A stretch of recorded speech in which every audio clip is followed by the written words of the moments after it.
Shalom Bapak Ibu Saudara yang dikasihi Tuhan. Saya bersyukur kepada Tuhan, saya boleh kembali memberkati saudara lewat renungan-renungan firman Tuhan. Saya berdoa, saya berharap renungan-renungan ini tidak hanya membuat saudara menambah pengetahuan saja, tetapi lebih penting daripada itu, saudara menyimpannya dalam hati, bahkan melakukan setiap ketetapan Tuhan.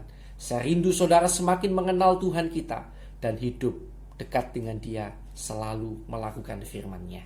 Sebelum kita mendengarkan firman Tuhan, mari kita akan berdoa lebih dulu. Jangan lupa saudara, kalau bisa bernyanyi-nyanyi lebih dulu buat Tuhan sebelum lebih jauh mendengarkan renungan ini. Mari kita akan berdoa bersama-sama. Kita datang kepada Tuhan. Terima kasih Tuhan buat kesempatan ini. Kami sebentar akan bersama-sama belajar akan firman-Mu. Kiranya Tuhan mengurapi kami dengan kuat kuasa Roh Kudus. Tuhan kiranya menolong kami sehingga kami mampu bukan hanya menjadi pendengar, tetapi menjadi pelaku-pelaku firman. Terima kasih Tuhan, urapi hamba-Mu yang menyampaikan firman dan urapi kami yang mendengarkan firman. Biarlah Tuhan memberkati kami semuanya bersama-sama, baik hamba yang menyampaikan firman maupun umat-Mu yang mendengarkan firman. Terima kasih Tuhan, dalam nama Tuhan Yesus Kristus, haleluya, amin. Puji Tuhan. Bapak Ibu Saudara yang kasih Tuhan, hari ini saya akan mengajak saudara melihat sebuah kisah yang saya rasa seringkali terlewat, bahkan di sekolah minggu mungkin tidak diajarkan, ya. Tetapi kisah ini mengandung sebuah pelajaran yang cukup penting mengenai keluarga. Mari kita akan lihat bersama tentang Keluaran pasal 4 ayat 18, 20, kemudian 24 sampai 26. Sebuah kisah yang menceritakan bahwa Tuhan pernah hampir membunuh Musa. Saudara pernah tahu kisahnya? Mari kita akan baca bersama-sama. Lalu Musa kembali kepada mertuanya Yitro serta berkata kepadanya, "Izinkanlah kiranya aku kembali kepada saudara-saudaraku yang ada di Mesir untuk melihat apakah mereka masih hidup." Yitro berkata kepada Musa, "Pergilah dengan selamat." Ya, jadi Musa melarikan diri dari Mesir, pergi ke Midian, menikah dengan anaknya Yitro, imam di Midian. Kemudian dia mendapatkan penglihatan, ditemui oleh malaikat Tuhan lewat api yang di tengah-tengah semak duri, dan mendapatkan perintah-perintah Tuhan untuk kembali ke Mesir, membebaskan bangsa Israel dari penjajahan Mesir. Ya, itu kisahnya. Ayat 20. Kemudian Musa mengajak istri dan anak-anaknya lelaki, lalu menaikkan mereka ke atas keledai, dan ia kembali ke tanah Mesir, dan tongkat Allah itu dipegangnya di tangannya. Jadi Musa ajak istri dan anak-anaknya lelaki, ya, 2 orang diajak. Nah kemudian ayat 24, ya, jadi 2 orang laki-lakinya diajak, kemudian istrinya diajak.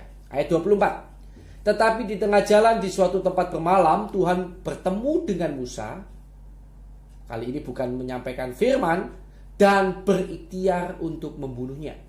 Lalu Sipora mengambil pisau batu, dipotongnya kulit katan anaknya, kemudian disentuhnya dengan kulit itu kaki Musa sambil berkata, "Sesungguhnya engkau pengantin darah bagiku." Lalu Tuhan membiarkan Musa mengantin darah, kata Sipora waktu itu, karena mengingat sunat itu. Amin. Saudara, jadi Tuhan pernah hampir membunuh Musa. Mengapa Tuhan hampir membunuh Musa?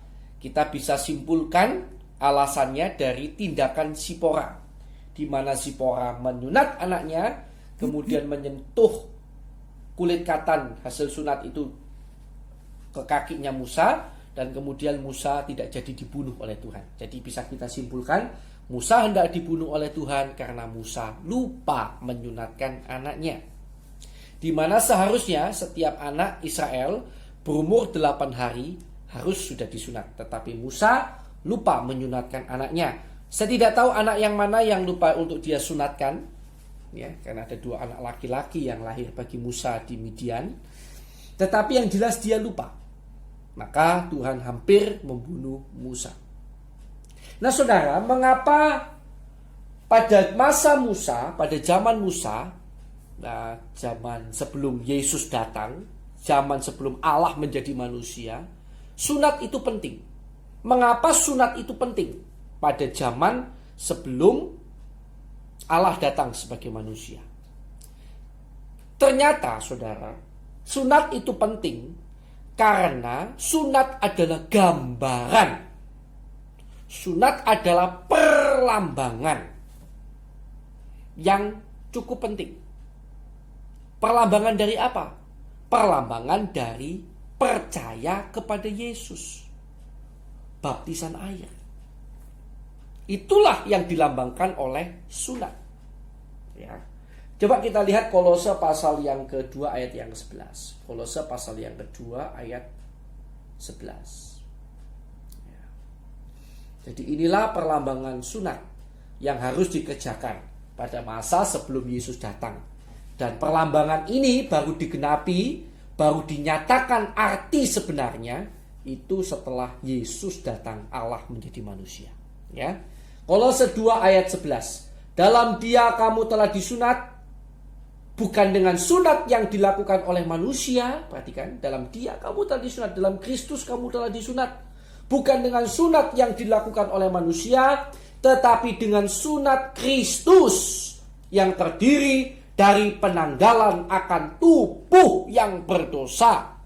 Jadi kalau dilambangkan dengan sunat itu memotong kulit katan bagian yang kotor, itu adalah perlambangan tentang baptisan Kristus. Nanti kita akan lihat ya, yang terdiri dari penanggalan akan tubuh yang berdosa, tubuh yang kotor, tubuh yang berdosa, ditanggalkan, dipisahkan. Karena ayat 12, karena dengan Dia kamu dikuburkan dalam baptisan, dan di dalam Dia kamu turut dibangkitkan juga oleh kepercayaanmu kepada kerja kuasa Allah yang telah membangkitkan Dia dari orang mati. Ya, puji Tuhan. Jadi, saudara yang dikasihi Tuhan, jelas ya, sunat itu pada masa sebelum Yesus datang, Allah datang sebagai manusia adalah perlambangan. Jadi penting dilakukan. Karena sebagaimana orang yang tidak disunat dibinasakan, orang yang tidak disunat harus dibinasakan, dan Musa lupa menyunatkan anaknya, maka Tuhan tuntut Musa karena Musa yang lupa untuk menyunatkan anaknya. Nah, saudara kasih tahu demikian juga setiap orang yang tidak percaya kepada Yesus dan menyatakan kepercayaannya itu salah satunya adalah lewat baptisan tentu saja, maka orang yang tidak, sebagaimana orang yang tidak disunat dibinasakan, demikian juga orang yang tidak percaya Yesus tidak dibaptis akan dibinasakan. Yohanes 3 ayat 36. Ya, ayo kita akan lihat bersama-sama. Yohanes pasal 3 ayat 36.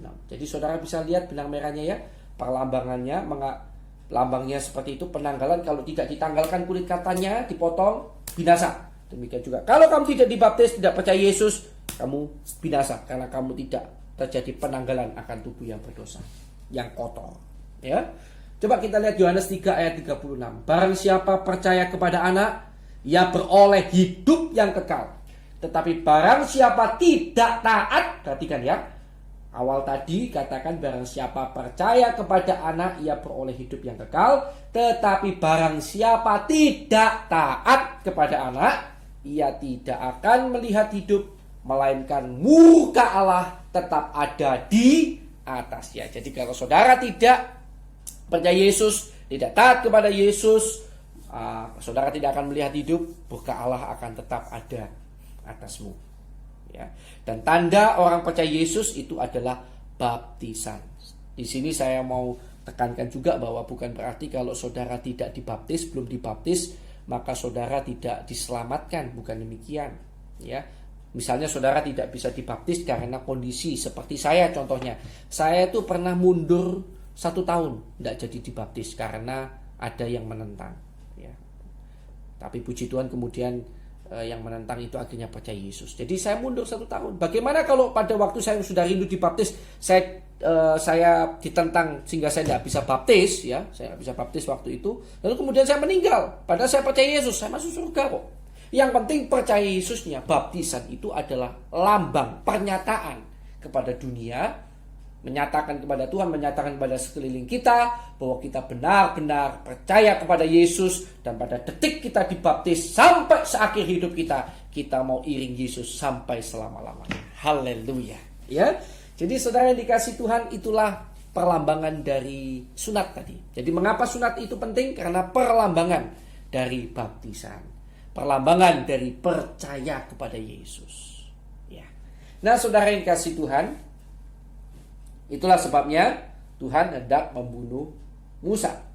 Nah, saudara yang dikasih Tuhan, kita lihat bahwa ternyata Musa, hamba Tuhan yang hebat sekalipun, yang sangat teliti, sangat disiplin dalam melakukan firman, dia bisa sempat lupa, bahkan teledor. Ini suatu pelajaran juga buat kita, bahwa tidak ada manusia di dunia ini yang tidak pernah salah. Musa ini teledor tapi tidak sadar bahwa dia itu ada salah. Tahu-tahu dia hampir dihukum, tapi dia ada salah. Memang. Ya. Nah, saudara kasih Tuhan, yang menolong siapa? Yang menolong adalah istrinya. Jadi Bapak Ibu, jangan terlalu menyalah-nyalahkan suami atau istri. Kalau suami atau istri salah, pasangan kita salah. Kenapa? Manusia itu bisa kok melakukan kesalahan. Tidak ada manusia yang sempurna. Ya. Tugas kita adalah menjadi penolong yang baik, seperti Sipora menjadi penolong bagi Musa. Ya. Sipora menolong Musa dengan cepat. Tapi sayang sekali ada banyak rumah tangga yang bukan menolong ketika suaminya atau istrinya melakukan kesalahan, tetapi melempar kesalahan. Itu seperti Adam. Melempar kesalahan, lempar. Intinya sebetulnya yang mau disalahkan adalah Tuhan. Ya. Nikah yang baik tidak saling lempar kesalahan. Nikah yang baik itu saling menolong. Ketika saudara menikah dengan pasangan saudara, saudara harus paham bahwa mau tidak mau kesalahan pasangan akan menjadi kesalahan kita. Demikian juga sebaliknya, kesalahan kita menjadi kesalahan pasangan. Jadi tugas kita bukanlah saling menjatuhkan, tetapi harusnya saling mendukung, saling mendorong, saling menolong satu sama yang lain. Bukan saling menyalahkan. Ya, contohlah Sipora, luar biasa. Sipora ini langsung tolong. Demikian juga kalau hari ini masa-masa ini berat, ya jangan saling menyalahkan, tapi saling menolong itu lebih baik. Istri menolong suami, suami menolong istri, saling sama-sama gotong royong gitu ya, menanggung beban hidup ini ya, itu indah sekali. Kalau Musa tidak ditolong Sipora, Musa mati. Ya, demikian juga saudara-saudara, ya. Kalau saudara tidak menolong pasangan saudara, bisa jadi pasangan saudara hancur. Dan kalau pasangan saudara hancur, bukan hanya dia yang hancur, isi rumah tangga saudara akan terpengaruh. Artinya Anda sendiri juga terpengaruh. Ya. Ini pelajaran penting, kita perlu tahu. Jadilah penolong yang baik. Nah, saudara, juga kita lihat bahwa Sipora ini bisa menolong Musa karena Sipora tentunya tahu firman. Dia juga tahu adat istiadatnya orang Israel. Gitu ya, bahwa kalau orang Israel itu adatnya harus disunat itu. Dia tahu firman Tuhan kepada orang Israel, ya, dia tahu adatnya orang Israel. Makanya Sipora ini bisa menolong Musa. Dia bisa tahu salahnya Musa. Padahal Sipora ini bukan orang Israel. Sipora ini orang Midian. Ya. Sipora ini adalah orang Midian. Bapaknya itu adalah imam di Midian, orang Midian. Jadi, tapi bukan imam Tuhan ya, imam agama orang Midian. Kalau nggak salah agama Druze. Nanti saudara bisa cari sendiri apa itu agama Druze ya. Jadi dia betul-betul pada waktu menikah dengan Musa, dia betul-betul mulai dari nol. Dia tidak tahu adatnya Musa, dia tidak tahu pengajaran tentang Tuhan. Tetapi luar biasa kalau dia bisa tolong Musa pada waktu itu, artinya dia mau belajar memahami adat kebiasaan pasangannya. Nah, ini penting juga kita pelajari bersama-sama. Dia mau belajar tentang firman Tuhan. Firman Tuhan, Tuhannya ini Israel. Nah, ini penting untuk kita pelajari bersama bahwa dalam satu rumah tangga, pasangan itu harus mau saling belajar memahami tentang adat kebiasaan pasangannya. Jangan jangan diacukan. Ketika kita menikah, kita itu membawa adat kebiasaan kita sendiri, budaya kita sendiri-sendiri. Ketika kita saling mengacukan, kita membawa budaya kita sendiri, kebiasaan adat kita paksakan kepada pasangan kita juga paksakan begitu, gak mau saling mengerti, gak mau saling memahami, maka rumah tangga itu gak akan bisa enak, gak akan bisa bahagia, gak akan bisa baik. Karena kita hidup punya kebiasaan sendiri-sendiri. Maka kita harus perlu saling memahami. Seperti Zipora memahami adatnya Musa. Dia memahami firman Tuhan kepada bangsa Israel, dia paham. Dan Musa sendiri mau menceritakan tentunya. Kalau Musa tidak cerita, ya Zipora tidak tahu. Jadi pelajaran selanjutnya, selain tadi Zipora menolong Musa, ya, jadilah penolong yang baik bagi pasangan saudara. Jadilah pasangan yang mau mengerti tentang adat kebiasaan pasangan saudara. Ya, jadi jangan pakai adatnya sendiri, tapi saling mengerti. Yang ketiga juga saling terbuka, mau bercerita. Kalau nggak bercerita nggak akan mengerti. Ya, banyak pasangan-pasangan suka kurang komunikasi hari-hari ini. Tapi semoga lewat work from home ini, PSBB lah, lockdown dan sebagainya, membuat saudara banyak berkomunikasi. Jangan hanya kalau berkumpul jarang komunikasi, lebih banyak saudara lihat TV lah atau apa, saudara nggak akan kenal pasangan saudara. Saudara perlu bercerita, dia pun perlu bercerita. Saudara perlu saling mengerti, dia pun perlu mengerti saudara. Dengan saling pengertian itu yang baik, saudara bisa tahu dan saudara bisa menjadi penolong yang baik. Yang keempat yang tidak kalah pentingnya adalah mengerti firman. Kalau Zipora tidak mengerti firman Tuhan, ketetapan Tuhan kepada bangsa Israel, maka tentu hari itu dia tidak bisa menolong Musa. Dia pun ikut bingung. Kenapa Tuhan mau bunuh Musa ya? Kenapa Tuhan mau bunuh suami saya? Dia tidak akan tahu. Tetapi karena dia tahu firman, dia belajar firman, dari nol dia mau belajar, maka di situ kita lihat dia bisa menolong pasangannya. Saudara yang dikasihi Tuhan, saudara perlu mengerti firman. Kadang-kadang ada orang yang menderita, kena masalah, itu karena kesalahan. Jadi saya ulang-ulang ya. Masalah itu sebabnya dua. Yang pertama karena kesalahan. Yang kedua karena Tuhan punya rencana. Nah, bagaimana kita bisa tahu pasangan kita mengalami masalah itu karena ada salah atau karena rencana Tuhan? Bila kita sendiri tidak terlalu mengerti firman. Kita nggak tahu, kita nggak bisa ingatkan pasangan kita. Seperti Zipora menolong Musa, kita nggak bisa lakukan. Akibatnya mati. Ketika mati, kita pun akan terdampak akibatnya. Nah, saudara kasih Tuhan, karena itu belajar firman itu penting. Belajar mengerti firman itu penting. Mendorong pasangan kita untuk hidup sesuai firman itu penting. Jangan sampai kalau kita menderita karena salah kita. Kalau kita menderita karena salah kita, solusinya cepat. Kita tahu salah kita, tobat. Nah, itu butuh pasangan untuk ingatkan. Kalau kita menderita, seharusnya kita itu menderita karena Kristus. Bukan menderita karena kesalahan kita. Menderita karena nama Kristus. Yaitu menderita padahal kita tidak berbuat salah. Menderita karena firman Tuhan. Wah, itu yang luar biasa. Tapi kalau kita menderita karena salah, cepat-cepat tobat. Supaya cepat ditolong oleh Tuhan.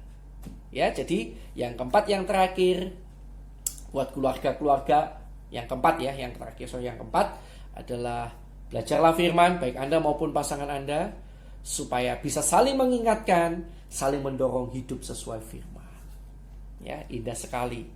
Nah, saya akan ajak kita membaca ayat yang terakhir di dalam Mazmur 107 ayat 17 sampai 22. Mari kita akan lihat renungan ayat yang terakhir dalam renungan kita dalam Mazmur 107 ayat 17 sampai ayat yang ke-22. Saya akan bacakan bagi saudara. Ada orang-orang menjadi sakit oleh sebab kelakuan mereka yang berdosa. Perhatikan kata ada, berarti tidak selalu ya. Ada yang satunya karena kehendak Allah, ada rencana Tuhan ya. dan disiksa oleh sebab kesalahan-kesalahan mereka. Mereka muak terhadap segala makanan dan mereka sudah sampai pada pintu gerbang maut. Maka berseru-serulah mereka kepada Tuhan dalam kesesakan mereka dan diselamatkannya mereka dari kecemasan mereka. Disampaikannya firman-Nya, perhatikan ya. Baru kemudian dan disembuhkannya mereka. Perhatikan ya, urutannya disampaikannya firman-Nya dan disembuhkannya mereka, diluputkannya mereka dari liang kubur. Biarlah mereka bersyukur kepada Tuhan karena kasih setianya, karena perbuatan-perbuatannya yang ajaib terhadap anak-anak manusia.